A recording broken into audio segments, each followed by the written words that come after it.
ძალიან მუქი იატაკი ოთახს ამცირებს და სიბნელეს მატებს. ძალიან ღია იატაკი მაგის შეიძლება ოთახი ძალიან გააციოს. ამიტომ იდეალური არის ნეიტრალური ტონები, ბეჟი, ღია ხისფერი, რომელიც ადვილად ერწყმის ავეჯს და კედლებს. თუ პატარა ბინაა, თავი აარიდეთ მუქი ფერის კედლებს, გამოიყენეთ ნათელი და უფრო ბუნებრივი ფერები, რომელიც ოთახს უფრო მსუბუქს და ჰაეროვანს გამოგიჩენთ.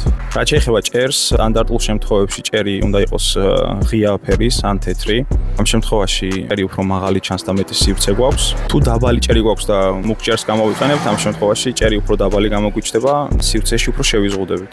ზოგადად, ფერების შერჩევისას დავიცვათ ძალიან მარტივი წესი. ფერებს შორის იატაკი უნდა იყოს ყველაზე მუქი ფერის, კედლები უნდა იყოს საშუალო ტონალობის, ხოლო ჭერი უნდა იყოს ყველაზე ღია.